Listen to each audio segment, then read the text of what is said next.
Oi, estamos dando início ao 4º episódio da 2ª temporada do Mentoria Eleitoral Podcast. Agora a gente começou a corrida maluca. Falta bem menos do que um ano para o período eleitoral. E a gente quer saber aqui se você está estruturada, se sua campanha está estruturada, sua pré-campanha está organizada. Está? Será?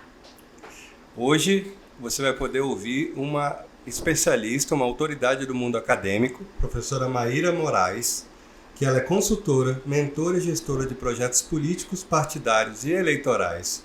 Ela é professora da Faculdade de Comunicação da Universidade de Brasília, doutora em Comunicação e Sociedade com pós-doutorado em Antropologia Social, é membro do Laboratório de Etnografia das Instituições e das Práticas de Poder e tem as instituições políticas brasileiras como seu principal objeto de estudo.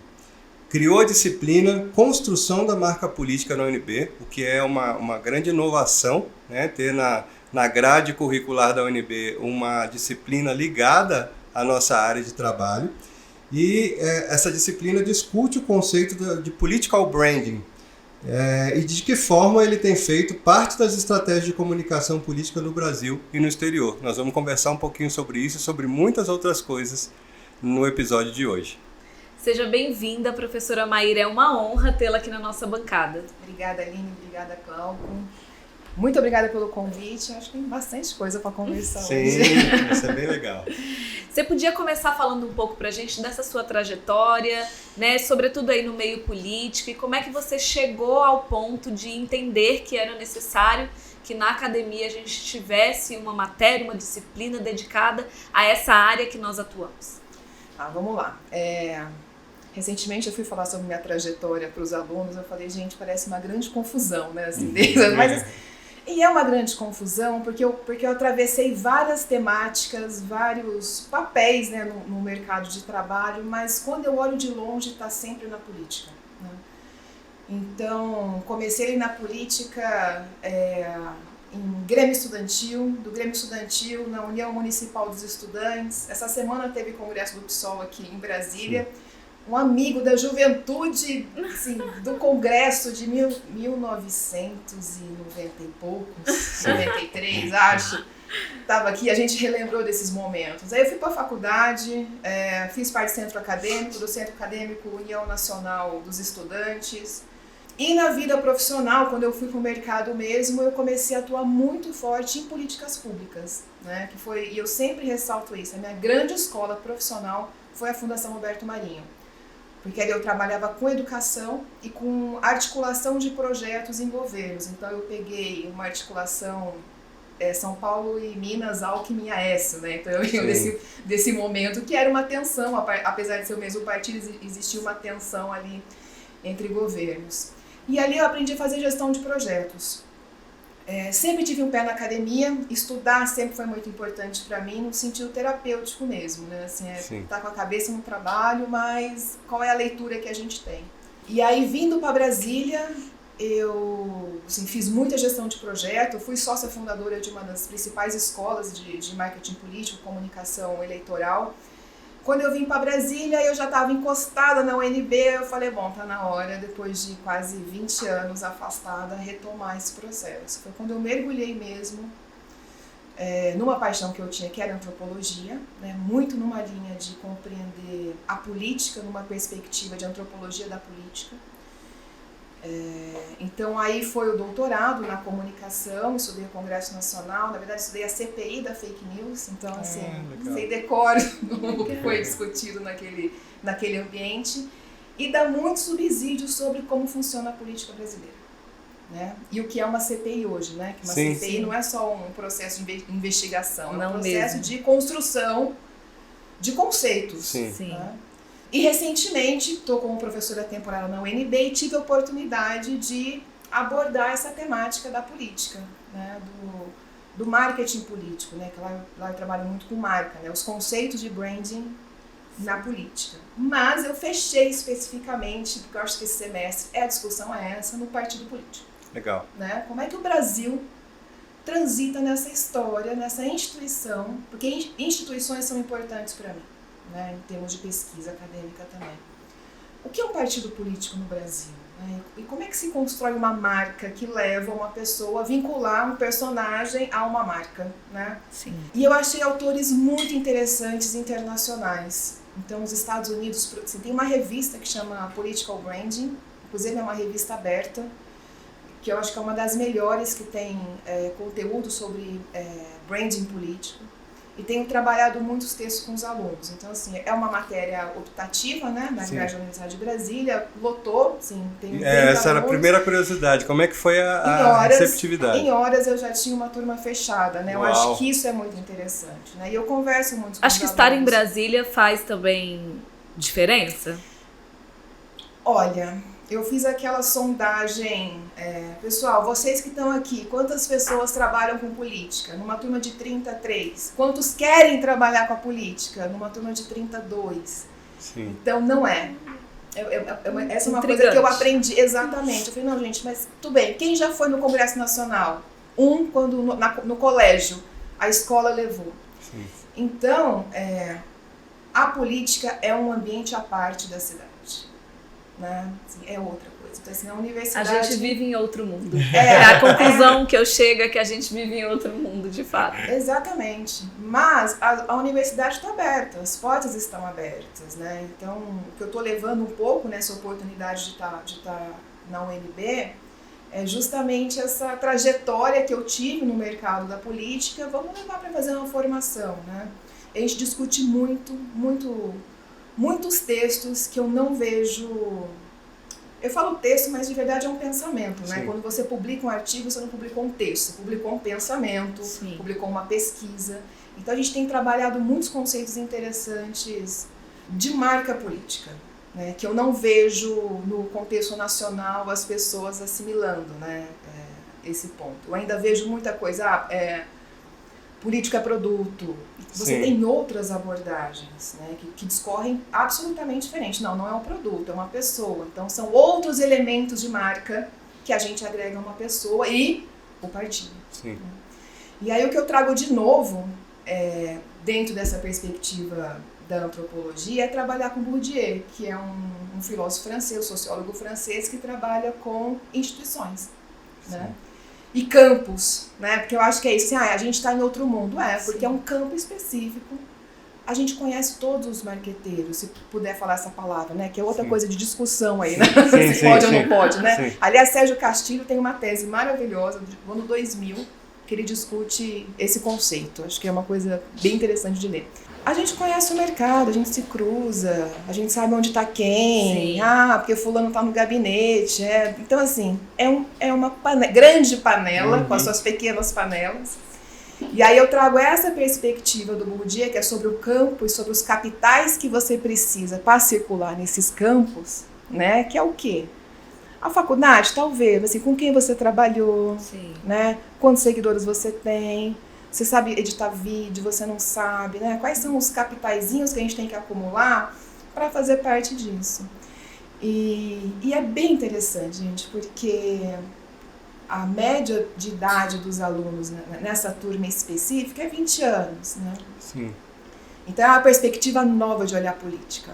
Isso Nova. mudou a perspectiva pessoal e profissional deles a partir da disciplina, assim, porque A princípio, a princípio não é. eles não tinham muito interesse. E aí abriu uma janela. Eu vou te responder em dezembro, no fim do curso. Vou passar um questionário, Legal. vamos avaliar. Legal. Mas é isso, porque a gente faz escolhas no mundo a partir do que a gente conhece. Né? Assim, não dá Sim. para eu escolher algo que eu nunca vi na minha frente, que eu nunca discuti. Então eu acho que é essa ideia como educadora, de falar, Apresentar é isso. esse mundo. Esse mundo, que é o mundo de uma política profissional. Sim. Né? Assim, existe um mercado, existe uma profissão por trás de todos esses votos que a gente vai Sim. coletando, né? E isso não é claro para o mundo. Eu acho que um dos erros que o mercado comete, assim, não tem clareza. A gente leva tudo como normalizado. Todo mundo sabe como funciona a política. Sim. Não, as pessoas não sabem. E eu estou falando de uma universidade.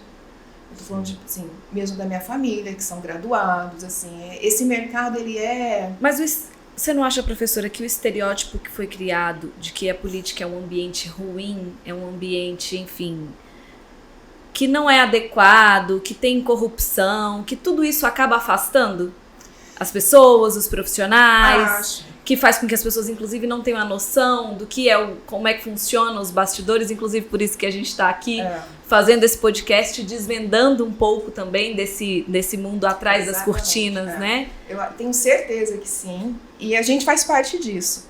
Esse é o ponto, né? A gente está aqui até como um motor para desvendar isso. Sim. E eu acho que tem alguns marcadores importantes no mercado, que é o pós-Lava Jato, sabe? Então, assim, a gente teve uma virada de chave nesse momento. Teve.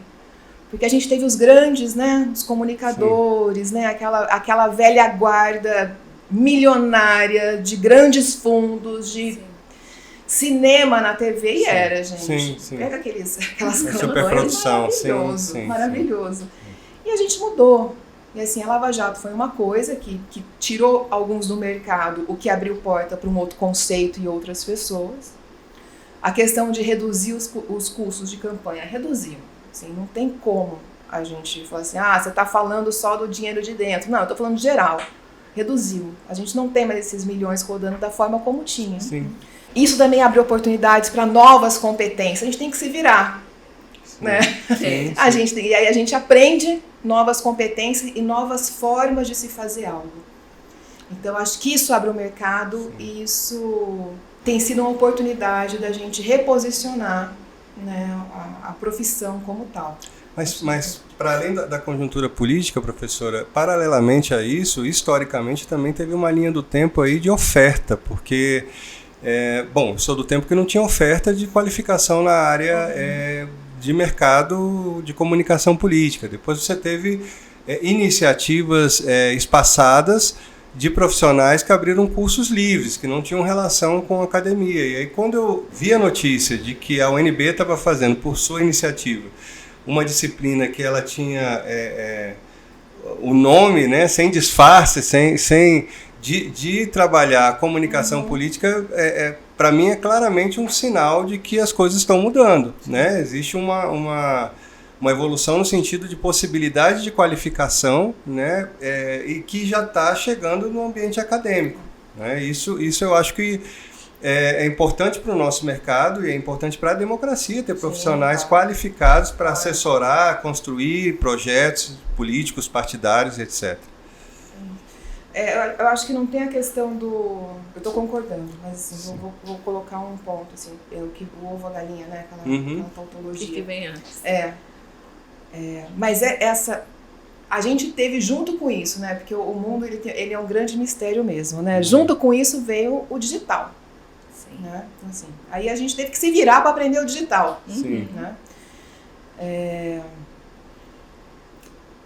Essa demanda de cursos, e eu fiz parte desse momento, 2013, né, eu fui sócia de uma escola de comunicação política digital, e eu venho da educação, né, Fundação Roberto Marinho, Instituto Natura, tudo isso eu venho da educação. E de um formato de educação à distância, né, a primeira implementação de EAD que eu fiz foi em 2010, quando a gente começou a transformar o telecurso em EAD. Então, assim, a minha lógica já vinha nessa educação à distância. A pandemia favoreceu muito, mas esse volume de qualificação vem de um mercado que estava crescendo e não estava qualificado. Né? Porque se ele fosse já um mercado qualificado, a gente não teria essa onda. E essa onda continua, e assim, é bom ser pesquisadora que a gente pode cometer sincericídios. Porque você é uma acadêmica, né? Você tem essa perna, olha lá, o acadêmico falando, esquerdinha falando, tem isso, né? Tem erros estratégicos no mercado de educação, no marketing político hoje, né? Assim, então, assim, eu vejo as grandes plataformas, mas a qualidade ela está decaindo em algumas coisas, né? Assim, com todas as... Acho que tem espaço para todos. Sim. Então, você entrar nesse mercado, e eu ouço muito, né? Não, agora a gente vai fazer dinheiro. Eu falo, meu caro, eu criei esse mercado praticamente em 2017. Então, assim, não é dinheiro que entra aí. Né? A educação não é. A educação se paga. O processo de educação se paga. Então, acho que são essas perspectivas que são importantes. Aí você, junto com ele, você faz uma adequação de um outro serviço, de um spin-off de produto. É esse o negócio. Então, acho que é importante, porque senão a gente vai desqualificando o mercado de qualificação. Né? Então, assim, eu fico muito de olho nisso. Eu falo, não é isso, gente. Não vamos fazer isso. Mas você acha que isso é devido a uma leva que vem do marketing digital, por exemplo, onde as pessoas acham que tudo pode virar um infoproduto e que por isso, né, quem vive a lógica do marketing político de alguma forma teve que se adequar à lógica do marketing digital, né? Porque uma coisa acaba complementando a outra e atuando junto e é contemporâneo, porque também senão a gente ficaria para trás. E aí eu vejo hoje, como você falou, uma profusão de cursos e etc, mas talvez muito sob essa ótica, assim, né? Assim, cabe aqui um infoproduto. Eu tenho uma certa experiência, eu vou, né, lançar aqui esse infoproduto e ele vai, né, enfim. Eu acho que tem razão. Eu acho que cai numa conversa que a gente estava tendo no café aqui antes da gente conversar, né? Que ele cabe numa perspectiva da operação, né? Do como fazer, do passo a passo. Né? Clica aqui, faz aqui, né? E essa semana eu tenho 3 perfis novos me seguindo vendendo card de campanha. Pack de card. Eu acho legal, eu acho que tem esse mercado, ótimo. Mas eu acho que a gente tem que ter a crítica de que isso não contribui necessariamente com o processo político e de formação política. Mas eu apoio o seu negócio, eu acho uma boa, eu já fiz texto, já fiz copy, já vendi pacote de copy, né? Então, assim, essa questão existe. E eu tenho até um discurso que eu defendo isso, né? Porque, assim, é muito fácil você criticar esse tipo de serviço tendo uma equipe trabalhando para você, né? Assim, então, eu acho que nessa perspectiva, que é o do passo a passo. Agora, a gente precisa dar um saltinho aí nessa discussão da formação, que é o da formação crítica mesmo, né? Que é o que eu levo para os meus alunos. Assim, a questão aqui não é direita e esquerda, não é isso que a gente está falando, mas é sobre fazer a crítica na direita e a crítica na esquerda. Sim. Porque isso te possibilita fazer um melhor trabalho para o seu cliente. Sim. Até porque quando você vai para o mercado, você não vai ficar escolhendo, né? Assim, necessariamente. Sobretudo se você é recém-formado. Porque quando você tem uma certa experiência, né? Talvez você consiga fazer escolhas. Mas no momento em que você é recém-formado, e eu acho que também ter a possibilidade de atuar em diferentes, enfim, trabalhar com profissionais políticos de diferentes ideologias pode também te dar uma musculatura que você vai precisar disso lá na frente para entender cenários e fazer análises, por exemplo. Inclusive para você conhecer suas competências, sabe? Assim, tem texto que eu não consigo fazer, eu falo, senador, olha, assim, gosto muito de você, mas isso eu não consigo escrever, eu não vou fazer isso. Isso acontece. Não vou te entregar um produto ruim porque não vai ficar legal. Isso já aconteceu também no nosso cotidiano aqui, de a gente não ter ferramenta para isso, ferramenta argumentativa, porque, enfim... É tão distante. Tão fora da casinha que não dá. Tem coisa que não dá, que a gente precisa muitas vezes declinar do cliente ou do trabalho específico por conta da afinidade. Acontece, né? E ser transparente com o cliente é importante, né? Com certeza. Professora, você falou um pouco que na sua disciplina em especial você está trabalhando muito o viés do partido político. Como é que você enxerga como pesquisadora e educadora essa sopa de letrinhas já sei. que a gente vive no nosso país?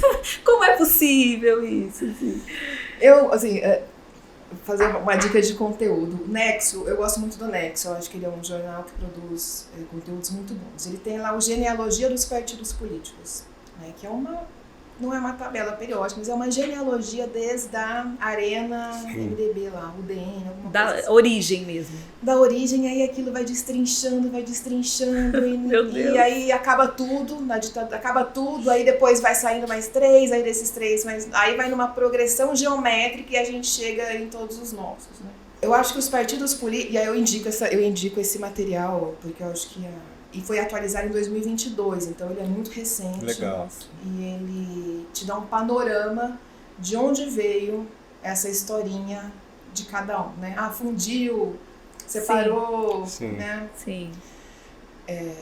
Os partidos políticos são necessários na democracia, né? Mas eu tenho, como eu sou pesquisadora, que eu posso fazer assim, são espaços de poder, né? São espaços de poder. Então,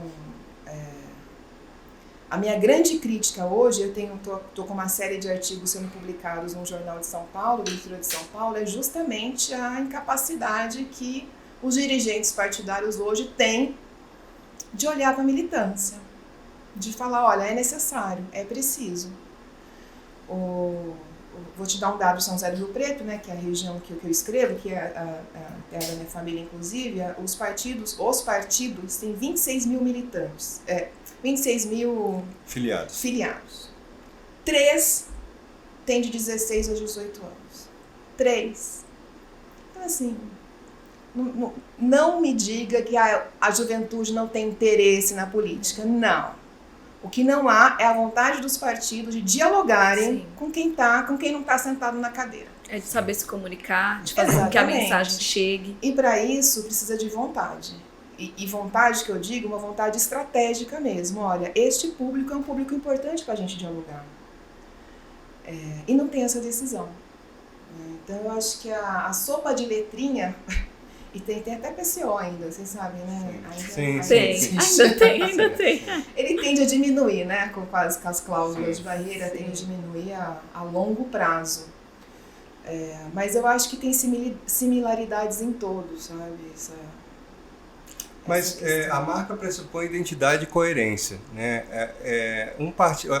E aí, de novo, sem entrar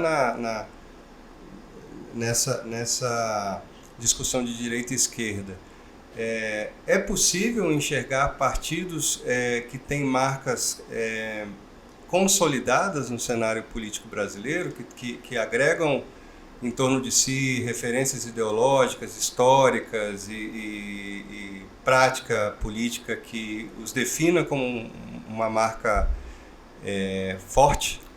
Eu acho que tem. Acho que o PSB faz um bom trabalho. O que eles estão fazendo, inclusive, na reforma que eles fizeram do programa. Sim. O PT é que todos são repartidos, né? Sim. Partido repartido. Assim, o PT ele também tem uma trajetória, eles brigam, mas eles têm um núcleo ali, né? O próprio PSOL, ou PSOL, aí não sei como a gente vai falar, que foi uma discussão que, assim, estão tentando se redialogarem. Então tem, assim, o PSOL é um que trabalha muito com identidades, né, com segmento, então assim, tem uma perspectiva.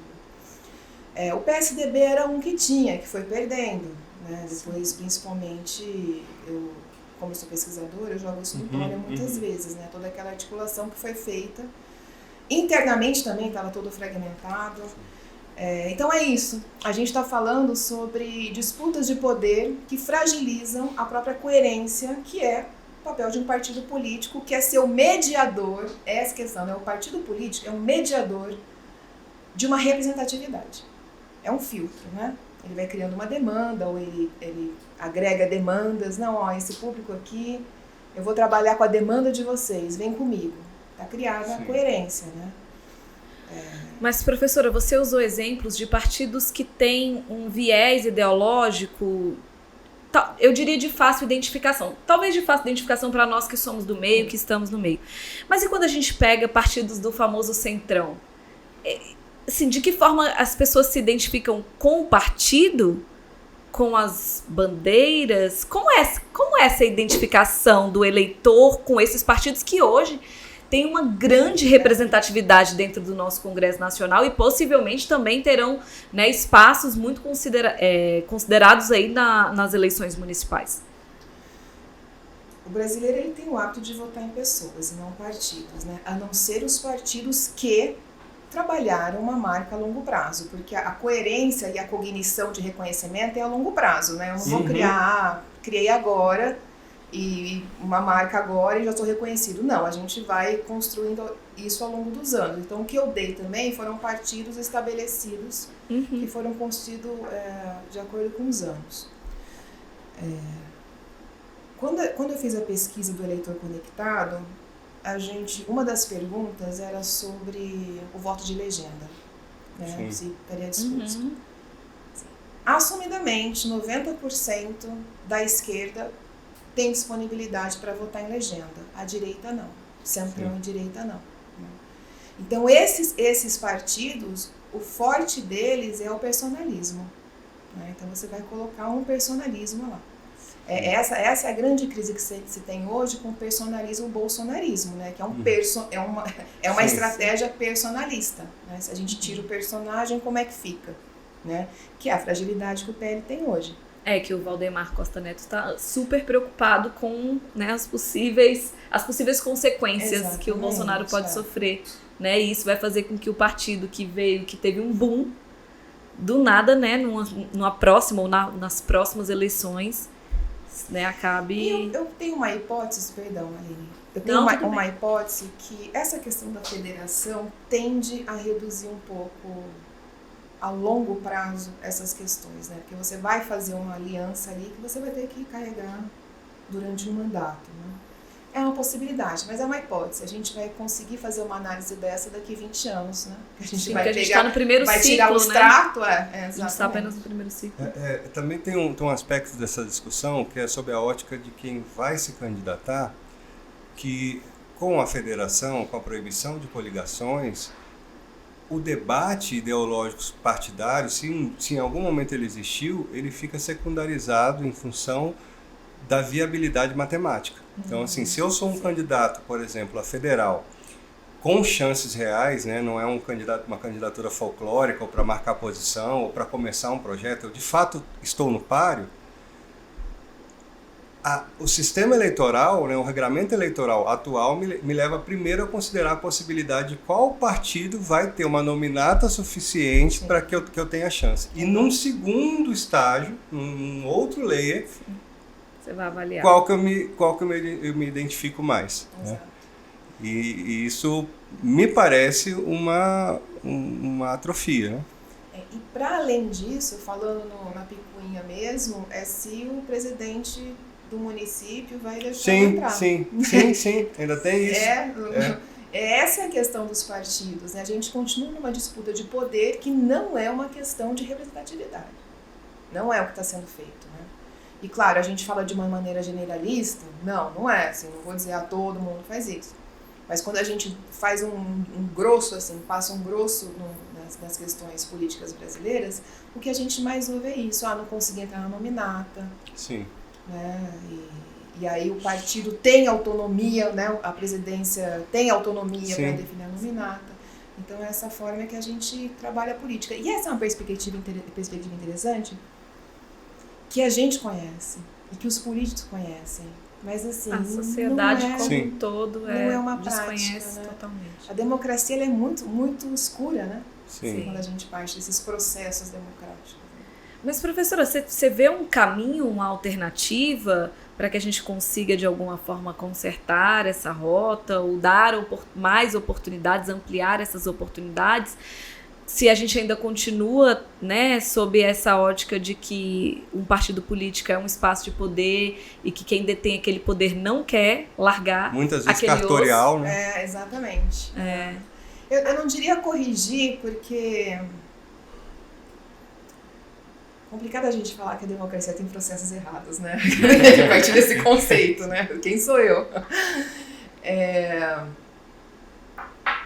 Mas a gente tem que fazer escolhas, sim, e essa informação chegar na população, né? Esse é um ponto. Mas nós também fazemos parte dessa máquina, né? Eu acho que essa é a questão da autocrítica que eu coloco para os alunos, sabe? Eu não estou falando que você não vai fazer um panfleto, enfim, eu estou dizendo para você, a hora que for dormir, avaliar se esse é realmente o papel que você quer dar continuidade. Porque falar de política na academia resvala na questão ética. Sim. Muito facilmente. Sim. E ainda bem, né? Da política porque não necessariamente. Nem na academia se tivesse esse espaço. Então você fica nessa questão e a gente vai construindo isso, né? Eu acho que esse é ponto. Mas nos ajustes das instituições, elas se ajustam, né? A gente quase não consegue fazer uma correção de rumo, né? Uma nova lei eleitoral não ajusta isso. Professora, nós estamos há menos de um ano das eleições municipais e se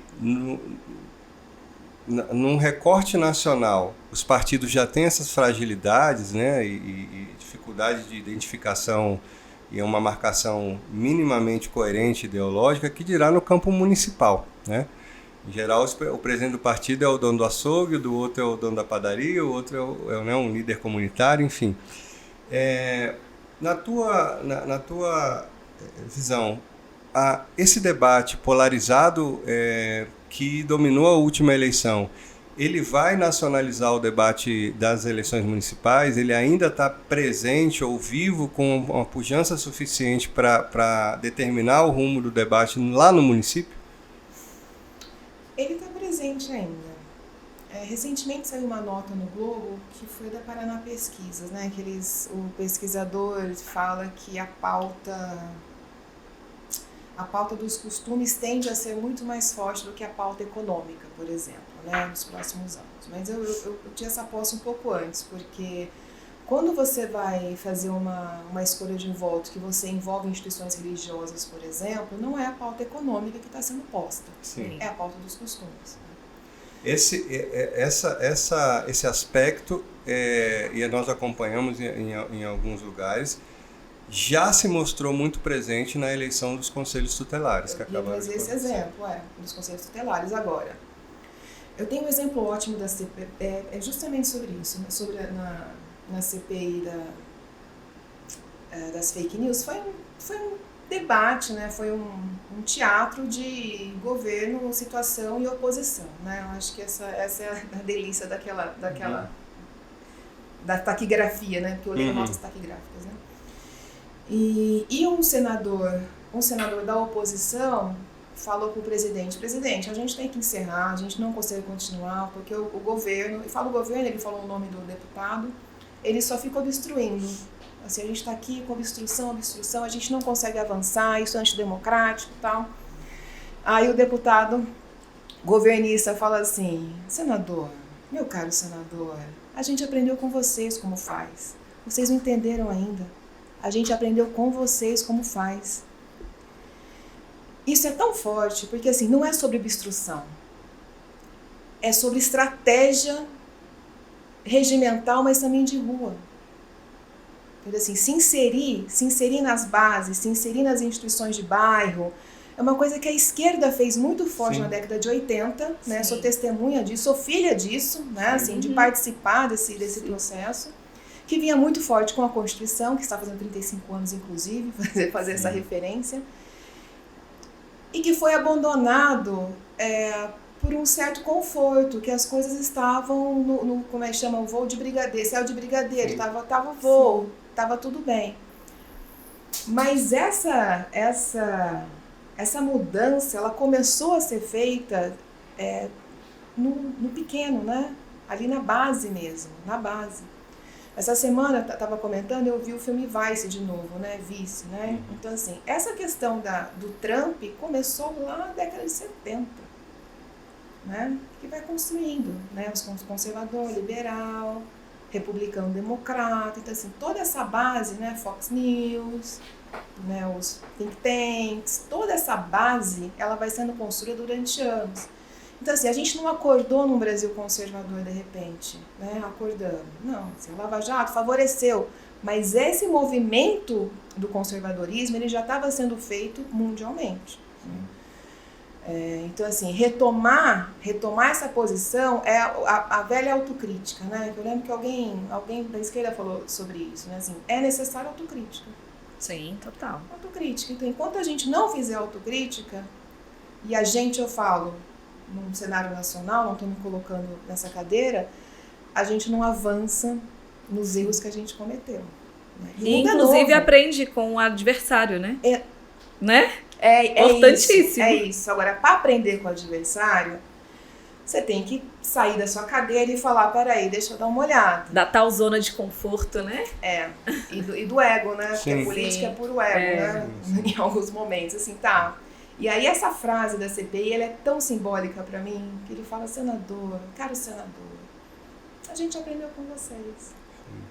É isso, né? Professora, você está falando aqui de pautas de costume, pautas ideológicas, mas para além disso, né, quem vai enfrentar uma eleição, que está nos assistindo, precisa estruturar a sua campanha. E você, como, né, especialista em gestão de processos, o que você pode aqui, de início, dar aqui uma contribuição, uma dica para quem nos assiste, de que forma que essas pessoas estão hoje começando a estruturar a sua pré-campanha e vão estruturar a sua campanha? Quais os primeiros passos que ela pode dar para que ela tenha, de fato, lá em junho de 2024, algo estruturado? A gente falando de campanha municipal, e vamos lembrar que a maioria dos municípios brasileiros não tem 50 mil habitantes. Sim. Né? Então, isso é Sim. importante. Eu sou da linha ali, Fabrício Moser e Fernanda Camargos, número de telefone. Primeira coisa, né? É ir mapeando. Quem está comigo, quem não está, já faz os apoios, né? A padaria que você vai. Porque a campanha municipal é isso, né? Sim. Padaria que você... você não vai em padaria? Então começa aí, toda semana, na sexta-feira, tomar um café, vai na feira, conversa, onde é que está o problema, né? Assim, mapeia. Porque essa é uma campanha também que os vereadores já estão em campo, né? Sim. Ou vai manter a vereança, ou vai fazer uma candidatura a prefeito, ou você vai entrar como um novo vereador. Então mobilizar bairro, pessoas, né? Conhecer pessoas. E aí compreender, se conhecer, né? Qualquer um, se conhecer. Eu sou conservadora, minha base é da escola, minha base é do bairro. Não, eu sou uma religiosa. Assim, quem é você? Quem é você na fila do pão? Né? Assim, a grosso modo. E sem demérito, mas o fato é isso. Porque tem municípios que você elege com 300 votos. Mas esses 300 votos, gente, são muito suaves, né? É um suor. É um suor. Sim. Então, assim, eu acho que o primeiro passo é fazer a sua rede. E no papel, sabe? Faz um papel, Se você pudesse diferenciar uma campanha, por menor que seja, mas de uma campanha que é estruturada, de uma que não é estruturada, assim, qual que você acha que é a grande diferença e que pode ser o fator determinante nas urnas? Sair de casa para fazer campanha. Sair de casa. Não acha que publicar em rede social vai dar voto. É sair de casa, é cumprimentar as pessoas. A Regina, né? A Regina Silva, ela tem uma palestra nova agora que ela fala a campanha do abraço. Que é 2024, é a campanha do abraço. E eu acho isso bem interessante, é uma metáfora bem interessante. Porque a campanha municipal passada, a gente ficou em casa. Era pandemia, né? Era pandemia. Então, assim, há um desaprendizado aí de como faz campanha. Porque aprender coisa errada a gente aprende fácil, né? Então, assim, agora você tem que sair. Você tem que cumprimentar as pessoas. Né? Assim, e tirar foto. E mandar um oi, e mandar um bom dia. Agora, e perguntar da mãe. Professora, existe um senso comum, né? Todo segmento tem seus sensos comuns, de que a campanha ela tem que ser extenuante, ela tem que ser visceral, muitas vezes predatória, né? E que o time ele tem que jogar o tempo inteiro no estresse, né? Isso ainda funciona? Faz sentido, né? Indo para uma campanha eleitoral de 2024, esse tipo de conceito? Eu acho que quem acredita nisso vai buscando um padrão perigoso, né? Porque existe essa romantização, né? De que, trabalhei, tô cansada, fiquei sem dormir, né? Sim. Tive que entregar, tive que revisar, publicar errado. E uma campanha bem organizada e estruturada, ela tem um objetivo primordial para mim, que é reduzir o estresse da equipe. Reduzir o estresse. A gente vem com movimentos de denúncia de assédio, Me Too, sabe? E um mercado que vai se qualificando, ele vai reduzindo como é que a gente chama? A margem, né? A barra, né? A barbárie. E a nossa barra vai diminuindo, né? Sim. Pô, não. Né? Então, assim, eu tenho uma regra. Se cliente gritar comigo, gente, gritam, tá? Isso não é assim. Sim. Não, aí não vai dar. Passou, né? Sim. Passou do limite. Porque eu não vou conseguir. Sim. Eu vou ficar com a caçada. Não vou conseguir escrever um texto bom para ele. Então, assim, não. Sim. Então, acho que isso também provoca um estresse desnecessário na equipe. Né? Existem inúmeras denúncias, assim, tem grupos de de pessoas que trabalham em campanha, que falam, aconteceu comigo também, é assim mesmo. Não, não é assim mesmo. Não é, a gente não pode normalizar esse tipo de coisa. Eu não acho que a campanha é extenuante, sim, porque são 45 dias, a gente chega um pouco antes, às vezes, né, num estresse grande, assim, na vontade de fazer, mas ela... Eu acho que foi a Gisele Metri que colocou isso uma vez, assim, campanha não é desculpa para você humilhar, né? Campanha, a pressão da eleição não é desculpa para você desqualificar outra pessoa, não é. Eu tenho experiências em campanhas muito boas, assim, trabalho com pessoas ótimas, com estrategistas bons, que confiam na equipe, sabe? Assim, então tem um clima bom. Tem estresse? Tem. Mas sempre não é. tem. Sim. Mas não é o estresse que ultrapassa a fronteira do assédio.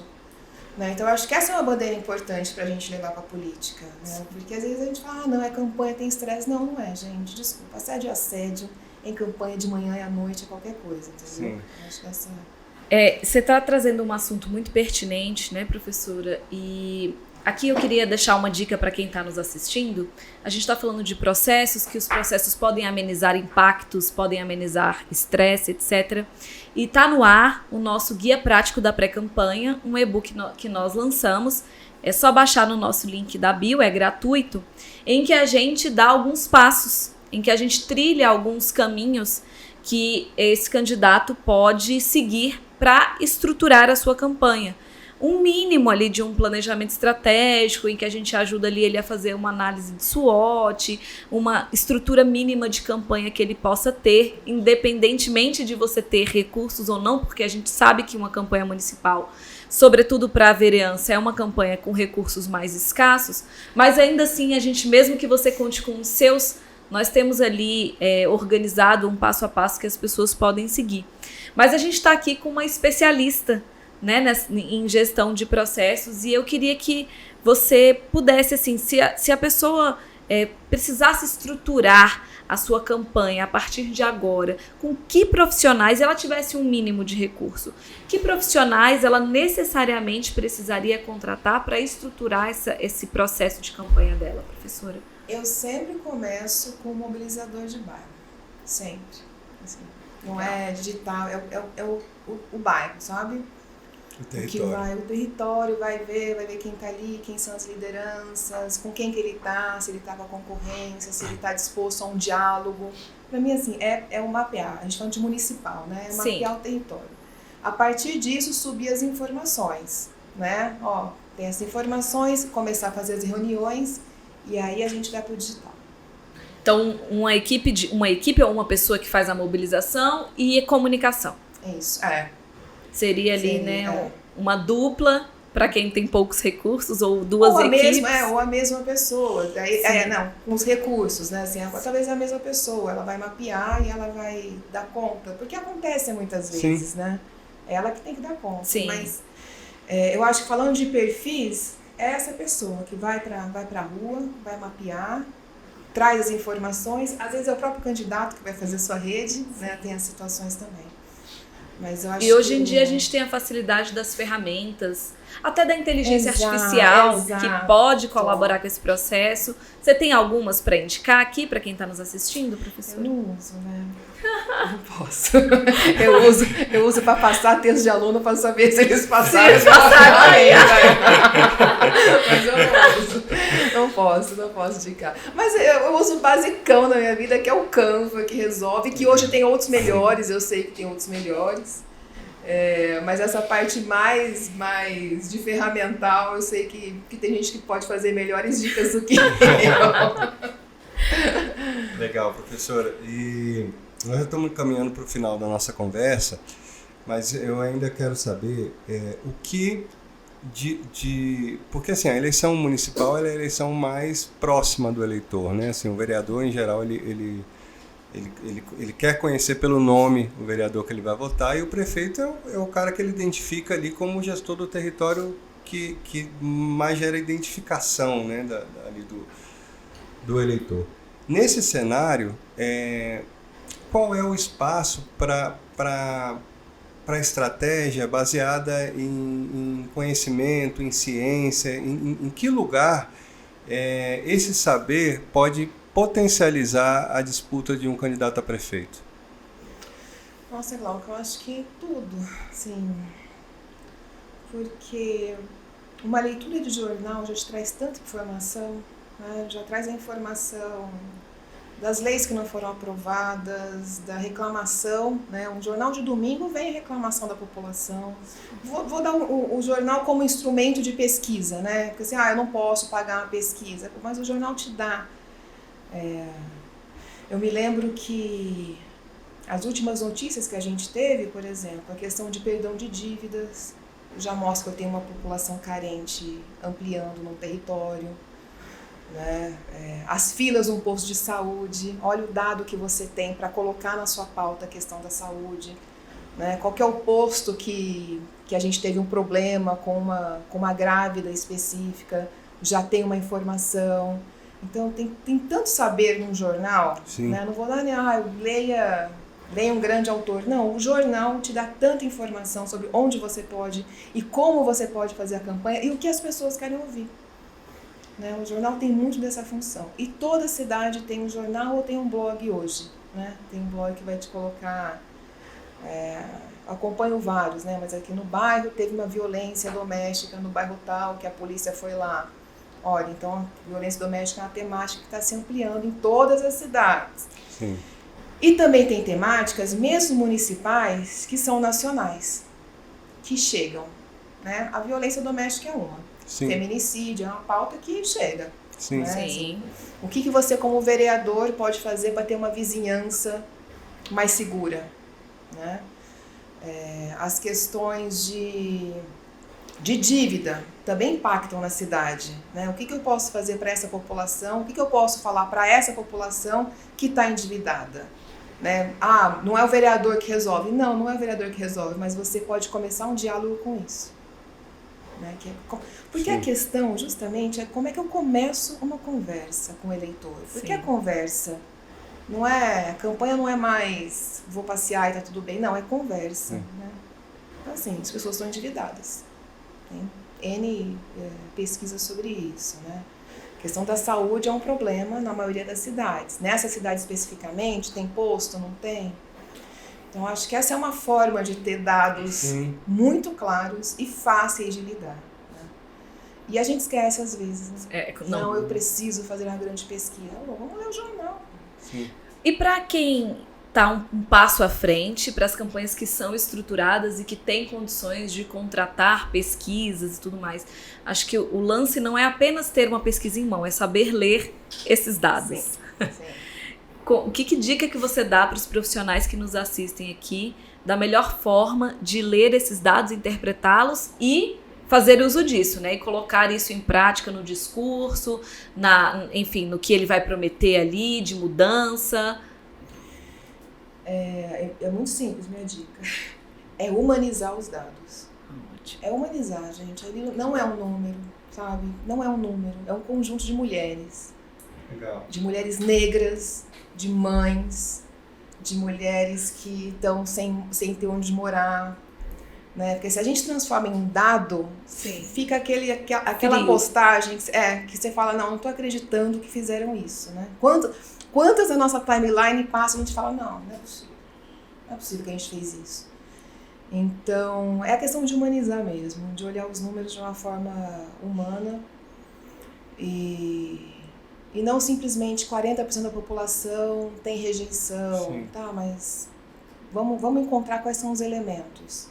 É o seu partido? Né? O quê? É sua raça? É sua religião? Assim, onde é que a gente está pisando dessa forma? Porque o jornal, o que a mídia, a imprensa, né, divulga, são números, mas a gente não olha que ele fala de quem que ele está falando, né? Eu acho que o elemento conexão e humanização, ele está presente em praticamente todas as entrevistas aqui, os papos que a gente tem com, né, os profissionais que vêm aqui sentar na bancada. E eu acho que as redes sociais, elas contribuíram muito para causar essa proximidade. E ter um conteúdo humanizado e que gera conexão é indispensável hoje em dia. Mas é também um grande desafio. Cá para nós, como profissionais de comunicação, Apesar de novo, isso estar no discurso, na prática não é tão simples. E aí, para uma pesquisadora, né, como é que você enxerga esses elementos que precisam estar contidos na comunicação, mas que não necessariamente são fáceis de ser traduzidos? A gente tem que retomar a presença no dia a dia, sabe? Isso não é coisa de coaching, não, que aliás eu nem sou dessa linha, não, mas é assim, é olhar o outro. Como é que você faz uma campanha no Brasil que só tem post com gente branca? Sabe? Então, para mim, isso é uma incapacidade de olhar do lado, porque a gente fica em escritório.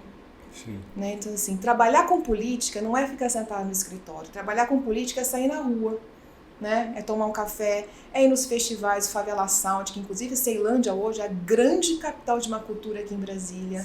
Né? O que está acontecendo na cidade e nos movimentos culturais? Olhar movimento cultural, música brasileira é uma coisa que traz muita informação pra gente também. Onde é que estão os nós ali da transformação, sabe? Porque acontece ali um triggerzinho que a longo prazo ele mostra. Então, enquanto a gente ficar visualmente... Eu vou te dar um exemplo visual, porque eu acho que é o que salta no olho, né? Salta aos olhos. Se a gente não estiver presente e olhando do lado, em vez de ficar no celular no ônibus o tempo todo, é olhar quem sentou do seu lado, quem está ali, né, quantas pessoas estão pedindo dinheiro na rua. É assim que a gente faz comunicação. É assim, não é na internet, não é dando play, não é jogando, é vendo a rua. E isso está muito difícil. Assim, cada vez menos pessoas têm essa competência. Isso é uma competência. Sabe? É uma competência que pode ser desenvolvida. Se você não tem... Estou dando a dica, desenvolva, né? Deixa o celular na bolsa e fica olhando as pessoas. E acho que você chama atenção para algo que é importante, porque aqui a professora não está dando essa dica para o candidato. Ela está falando para quem vai trabalhar com comunicação, com mobilização, para nós que estamos nos bastidores. A gente não tem que só incutir que a culpa, ou enfim, que é do candidato, porque ele não isso, porque ele não aquilo. Porque no final das contas nós também estamos ali, né, com a mão na massa produzindo conteúdo, e para que a gente consiga ter essa leitura, né, enxergar o todo, a gente precisa ter essa visão, né? E a gente faz política. É importante ter essa clareza. Sim. Não é um candidato só. O candidato é um candidato, né? Vai pra rua, coloca a cara, mas assim, a gente faz política. Muita coisa que é aprovado no Congresso Nacional é movimento nosso. É articulação nossa, é um texto bem escrito, é um movimento ali, é um call to action, né? Então, assim, não acha que é o senador, que não, imagina, tem um grupo atrás dele que faz política. O advogado, o chefe de gabinete, todo mundo ali faz parte dos PLs que são aprovados. Né? Sim. Sejam corresponsáveis, né? Exatamente. Professora Maíra, muito obrigado pela tua presença, pelo teu tempo, pela tua disponibilidade de estar aqui conversando conosco. Foi uma honra para nós com essa conversa. A Aline tem uma última perguntinha que é de praxe, antes da gente encerrar esse episódio. Uma campanha boa se faz com apoio. É isso, muitíssimo obrigada, professora. Foi um papo, assim, né, excelente. A quem nos assiste, vamos sempre lembrar que se você ainda não se inscreveu no nosso canal, se inscreva e siga a gente nas nossas redes sociais, @Mentoria Eleitoral. Lembrando que nós estamos com um guia prático da pré-campanha, um e-book gratuito que você pode baixar no nosso link da bio do nosso Instagram. E agora, professora, por favor, deixe as suas redes, os seus contatos para quem está nos assistindo. Obrigada, Aline, obrigada, Glauco, eu adorei a conversa. Nas minhas redes tem o mairamorais.com.br, que é o meu site, que ali conta um pouco da minha trajetória e também dos projetos que eu participo. E meu Instagram, Maíra Moraes, porque eu dou um abraço no nome. E eu agradeço, foi ótimo, obrigada pela conversa. É sempre bom a gente refletir no que a gente fala, né, e faz, é muito bom. Muito obrigada por esse programa. Obrigada mais uma vez você, quem nos acompanha até agora, valeu, foi um papo de altíssimo nível. Obrigada e até o próximo episódio. Até a próxima.